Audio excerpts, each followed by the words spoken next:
जय झूलेलाल। थदड़ी पर्व जूं तव्हां सभिनी खे लख लख वाधायूं। ख़बर शहडोल मां आहे जंहिंजो विस्तार आहे त थदड़ी पर्व सुख समृद्धीअ लाइ कई वई प्रार्थना। बुढ़ार धनपुरी समाज जी महिलाउनि सूमर जो वॾी श्रद्धा भाव सां गॾु विधि विधान सां पूजा अर्चना कंदे हुए माता शीतला खां आशीर्वाद वरितो।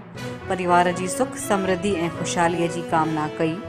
महिलाउनि पारंपरिक सिंधी व्यंजन ठाहे करे भोग अर्पण कयो ऐं सिंधी संस्कृतीअ जे मुताबिक़ हिन विर्त में संतान जी दीर्घायु जी कामना कई वेंदी आहे, जंहिंमें महिलाउनि विधिवत पूर्ण कयो।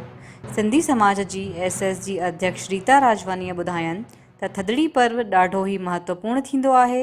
हिन पर्व खां हिकु ॾींहुं अॻु षष्ठीअ जी तिथीअ ते घरनि में तरह तरह जा पारंपरिक व्यंजन ठाहिया वेंदा आहिनि, जंहिंमें मिठी कोकी, नमकीन कोकी, सुकल सब्जी, भिंडियूं, करेला, वाङण, दही बड़नि सां गॾु तरह तरह जा व्यंजन तयारु करे रखंदा आहिनि।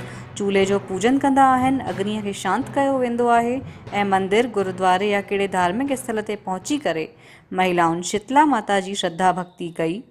हिन अवसर ते रीता राजवानी, काजल ग्वालानी, आंचल नानकवानी, दीपा ममतानी, ममता, ज्योति, दिव्या नानकवानी, भारती, विनीता, भवानी वॾी संख्या में महिलाउनि पूजा अर्चना कई। ऐं साॻो समाचार शहडोल मां मोहन थडानीअ द्वारा असांजे चैनल खे ॾिनो वियो।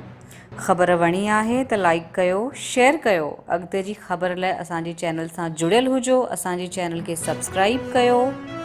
जय झूलेलाल। में जोत जगाइण वारा सिंधी